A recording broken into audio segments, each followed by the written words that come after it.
ఈ నెల 27న జరిగే బీఆర్ఎస్ రజతోత్సవ సభ ఏర్పాట్లను మాజీ ఎమ్మెల్యే పెద్ది సుదర్శన్ రెడ్డి పరిశీలించారు.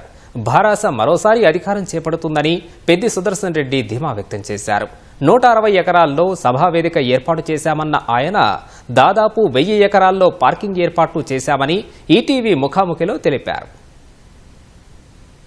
భారత రజతోత్సవ సభకు ఏర్పాట్లు చాలా వేగంగా జరుగుతున్నాయి. ఒక్కరోజే సమయం ఉండటంతో ఇప్పటికే ఏర్పాట్లు దాదాపుగా పూర్తి కావచ్చాయని చెప్పాలి. ఇక ఇక్కడ జరుగుతున్న ఏర్పాట్లు ఎంతవరకు వచ్చాయన్నది మాజీ ఎమ్మెల్యే పెద్ది సుదర్శన్ మనతో ఉన్నారు. సార్ చెప్పండి సార్, ఏర్పాట్లు ఎంతవరకు వచ్చాయి, అసలు ఎంతమందిని ఎక్స్పెక్ట్ చేస్తున్నారు ఈ సభకు? కేసీఆర్ గారి నాయకత్వంలో 27వ తారీఖున నిర్వహించే రజతోత్సవ సభ గత చరిత్రలో ఎప్పుడు కూడా ఎవరు నిర్వహించలేనంత పెద్దగా ఉంటది, గొప్పగా ఉంటది. ప్రజలకు ఆదరణ కూడా లక్షలాదిగా కదిలి వస్తున్నారని ఒక రిపోర్ట్ ఇప్పటికే ఉన్నది. ముఖ్యంగా ఎండలను దృష్టిలో పెట్టుకుని వచ్చేటువంటి లక్షలాది మంది ప్రజలకు, పార్టీ శ్రేణులకు ఎక్కడ కూడా ఇబ్బందులు జరగకుండా అన్ని రకాల మంచినీటి సప్లై గానీ, ప్రధానంగా మజ్జిగ ప్యాకెట్ల సప్లై గానీ, రోడ్ల సుందరీకరణ గానీ, అన్ని రకాల హెల్త్ క్యాంప్స్, ఏదైనా హెల్త్ ప్రాబ్లం వస్తే కూడా డిహైడ్రేషన్ అయినా కూడా హెల్త్ సర్వీస్ అందుబాటులో తీసుకురావడం కానీ, ఇలాంటి అన్ని రకాల ఫెసిలిటీస్ ను ఇవాళ పార్టీ ఇక్కడ అందుబాటులో తీసుకొచ్చింది. ఇప్పటికీ అవన్నీ కూడా పూర్తి దశకు రావడం జరిగింది. 25 ఏళ్ల వసంతాలు పూర్తి చేసుకుని ఇందులో అడుగు పెడుతున్న ఈ రజతోత్సవ వేళ మీరు మొదటి నుంచి ఉన్నారు కదా, ఈ మొత్తం చూసుకుంటే ఈ ప్రస్థానాన్ని ఏ విధంగా విశ్లేషిస్తారు? చాలా గొప్ప అనుభూతి. ఎందుకంటే పార్టీ పెడుతున్నప్పుడు ఇది ఉంటదా ఉండదా, రేపో మాపో పోద్దని చెప్పి అనుకున్నటువంటి చేసినట్టు దుష్ప్రచారం నుంచి ఇవాళ 25 వసంతంలోకి కేసీఆర్ గారి నాయకత్వంలో అడుగు పెట్టడం అంటే ఆనాడు పిడికెడు మందితో ప్రారంభమైనటువంటి పార్టీ టీఆర్ఎస్ భావజాలంతో ఇలా తెలంగాణ సక్సెస్ రేటును దేశవ్యాప్తం చేయాలనే తలంపుతో టీఆర్ఎస్ నుంచి పుట్టినటువంటి బీఆర్ఎస్ ను ఇవాళ 25 సంవత్సరాలుగా ప్రజలు ఆశ్రయిస్తా ఉన్నారు. ప్రజలు ఏ పాత్ర ఇచ్చినా కేసీఆర్ గారి నాయకత్వంలో పార్టీ శ్రేణులు, ప్రజాప్రతినిధులు అద్భుతంగా పనిచేశారు. అన్ని వర్గాల ప్రజల సంక్షేమమే నిజమైన పాలన అని చెప్పి రూఢి చేసింది కేసీఆర్ గారి నాయకత్వంలో. 2 సార్లు తెలంగాణ ప్రభుత్వాన్ని ఆ రకంగా నడిపింది బీఆర్ఎస్ పార్టీ మాత్రమే. ఆ రోజు మీరు చేసిన ఉద్యమం తలుచుకుంటే మీకేమనిపిస్తుంది? కొన్ని ముఖ్య ఘట్టాలు మీకు తెలంగాణ ఉద్యమం జరిగినప్పుడు రాష్ట్రం వస్తుందో రాదో అనే ఒక నిరాశ నిస్పృహల మధ్య ఒక కోరిక, మిగిలిపోయినటువంటి కోరిక, నెరవేరినటువంటి ఒక ఆశయం, అది ఎక్కడ దాకా ప్రయాణం జరుగుతుందో తెలియనటువంటి ఒక చీకటి రోడ్లపైన నడిచినటువంటి పద్ధతిలో మేము ఉద్యమాలు చేసిన సందర్భంగా కుటుంబాలు ఉండేవో తెలియదు, ఎన్ని రకాల గాయాలు తగిలినాయి, ఎంతో మంది అమరులు మా చేతుల్లో చనిపోయారు. సో ఇవన్నీ త్యాగాలు రాష్ట్ర సాధనకు ఉపయోగపడితే బాగుండు కదా అని ఒక ఆశ మిగిలిండేది. అది కేసీఆర్ గారి నాయకత్వంలో ప్రజాస్వామ్య పద్ధతిలో రాజ్యాంగబద్ధంగా తెలంగాణ రాష్ట్రం సాధించినాం కాబట్టి త్యాగాలకు సంబంధించి ఇలా తృప్తి మిగిలింది, త్యాగాలు ఉపయోగపడ్డాయి. కేసీఆర్ గారి యొక్క శ్రమ, వారు ప్రాణాలు అడ్డపెట్టి చేసినటువంటి మహాపోరాటం, ఇవాళ అన్ని కలగలిపే ఇవాళ బీఆర్ఎస్ 25 వసంతంలోకి అడుగుపెట్టినటువంటి రజతోత్సవ సభ. ఈ సభకి అందరూ కూడా వారు ప్రత్యక్షంగా పరోక్షంగా ఇందులో భాగస్వాములు కావాలనే తలంపు ఇవాళ తెలంగాణ రాష్ట్ర వ్యాప్తంగా ప్రజల్లో అవుపడుతూ ఉన్నది.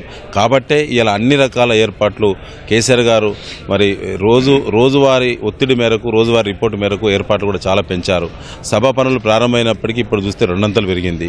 సో ఇంకా కూడా సరిపోదని అంటున్నారు. ఇంకా కూడా ఆల్టర్నేటివ్ రోడ్స్ కానీ, ఆల్టర్నేటివ్ ఏర్పాటు కానీ ఇంకా కూడా చేస్తా ఉన్నారు. ఉద్యమకారుడిగా చెప్పండి, ఉద్యమకారులకు తగినంత ప్రచారం ఆ తర్వాత ఉందా, దక్కిందా? తప్పకుండా. తెలంగాణ రాష్ట్ర సాధన, తెలంగాణ రాష్ట్ర పాలన, ఇవాళ ప్రతిపక్ష పాత్ర, 3 రకాల అనుభవం ఉన్నటువంటి పార్టీ కేసీఆర్ గారి నాయకత్వంలో బీఆర్ఎస్ పార్టీ. సో కాబట్టి తెలంగాణ రాష్ట్ర సాధనప్పుడు సమీకరణలు ఒక తీరుగా ఉంటాయి, తెలంగాణ రాష్ట్ర పాలన బాధ్యతలు చెప్పినప్పుడు సమీకరణలు మరో తీరుగా ఉంటాయి. ఇలా ప్రతిపక్ష పాత్ర నిర్వహిస్తున్నటువంటి సందర్భంగా సమీకరణలు ఇంకోలా ఉంటాయి. కాబట్టి దానికి పోలిక అనేది మేము పోల్చే ప్రయత్నం ఎప్పుడు కూడా చేయలేదు. కానీ ఉద్యమకారులకు మిగిలినట్టు ఒక తృప్తి ఏంటంటే తెలంగాణ రాష్ట్రం సాధించగలిగినాం. అదే 1969 లెక్క ఉవ్వెత్తున ఉద్యమం లేచి ప్రాణాలను కోల్పోయి త్యాగాలన్నీ వృధాయి జైలు జీవితం గడిపిన తర్వాత కూడా ఏదైనా ఒక రాజకీయ ప్రక్రియ ప్రారంభం కాక, ఏదైనా ఒక స్ట్రాటజీ ఫెయిల్ అయి ఉండుంటే ఇలా ఈ మాత్రం చరిత్ర కూడా మిగిలేదు కాదు. బీఆర్ఎస్ నుంచి అంటే తెలంగాణ తీసేసి బీఆర్ఎస్ అన్నారు. అసలు తెలంగాణ టీఆర్ఎస్ బీఆర్ఎస్ దేనికి రజతోత్సవాలని కాంగ్రెస్ నాయకులు విమర్శిస్తున్నారు? వాళ్ళు మూర్ఖంగా మాట్లాడుతున్నారు. కాంగ్రెస్ పార్టీ పార్టీ ప్రారంభించినప్పుడు కాంగ్రెస్ పార్టీ ఎవరు ప్రారంభించాలో ఒకసారి వాళ్ళు గుర్తు చేసుకోవాలి. అది బ్రిటిష్ వాళ్ళు ప్రారంభించినటువంటి కాంగ్రెస్ పార్టీని ఇవాళ గాంధీ ఫ్యామిలీ ఎట్లా ఓన్ చేసుకుందో ఆలోచించాలి. కానీ ఇది కేసీఆర్ గారు ప్రారంభించినటువంటి టీఆర్ఎస్ పార్టీ నుంచి, టీఆర్ఎస్ భావజాలం నుంచి బీఆర్ఎస్ ఉద్భవించింది. ఇది కొంతమంది మూర్ఖులు, అర్థం కాని వాళ్ళు ఆలోచన చేసేటువంటి వాళ్ళ వితండవాదాన్ని ఎవరు పట్టించుకునే స్థితిలో ఇవాళ బీఆర్ఎస్ లేరు. ఉద్యమం తర్వాత అధికారం, ఇప్పుడు ప్రతిపక్షం, తర్వాత ఏంటి భవిష్యత్ కార్యాచరణ? పార్టీ ప్రజలు ఏ పాత్ర ఇస్తే ఆ పాత్ర సంతృప్తిగా సంపూర్ణంగా నిర్వహించేటువంటి పార్టీ బీఆర్ఎస్. రేపు భవిష్యత్తులో ఖచ్చితంగా మళ్ళీ అధికారంలోకి వస్తుంది కేసీఆర్ గారి నాయకత్వంలో. కేసీఆర్ గారు మళ్ళీ ముఖ్యమంత్రి అవుతారు, ఏమనుమానం లేదు. ఇప్పటికే ప్రజలు కాంగ్రెస్ వాళ్ళు దొరికితే ఊళ్ళల్లో తిరిగి వాళ్ళు మంచిగానైతే ఊరు దాటి వచ్చే పరిస్థితి లేదు. ఎందుకంటే అనేక మోసాలు, అనేక విషప్రచారాలు, అనేక మరి కవింపు చర్యల వల్ల కాంగ్రెస్ ఇలా గవర్నమెంట్లోకి వచ్చింది. ముఖ్యంగా రేవంత్ రెడ్డి ప్రభుత్వం వారు ఇప్పుడు చేసే పరిపాలన విధానాలు ఏవైతున్నాయో అవన్నీ ప్రజలకు గిట్టడం లేదు, నచ్చడం లేదు. వాళ్ళ పట్ల నమ్మకం మీద స్థిరత్వం లేని మాటలు, తర్వాత ఎటుపడితే నాలుక మరల్చి మాట్లాడడం అనేది ప్రతిపక్షంలో సాధ్యమైంది వాళ్ళకి. కానీ ఇవాళ అధికారంలోకి వచ్చిన తర్వాత వాళ్ళు ప్రజలు చెప్పినటువంటి మాటలన్నీ ఇవాళ అమలు చేసే స్థితిలో రేవంత్ రెడ్డి ప్రభుత్వం సమీపంలో కూడా లేదు. ఖచ్చితంగా భారత మరోసారి అధికారం చేపడుతుందని చెప్పేసి పెద్ది సుదర్శన్ రెడ్డి చెప్తున్నారు. ఇక ఏర్పాట్లకు సంబంధించి దాదాపుగా పూర్తి కావస్తున్నాయి. సభ పరిసర ప్రాంతాల్లో దాదాపు 120 ఎకరాల్లో సభా వేదిక, అలాగే వచ్చే జనాల కోసం సిద్ధం చేశారు. అలాగే దాదాపు 1000 ఎకరాల పైగా పార్కింగ్ ఏర్పాట్లు కూడా చేశారు.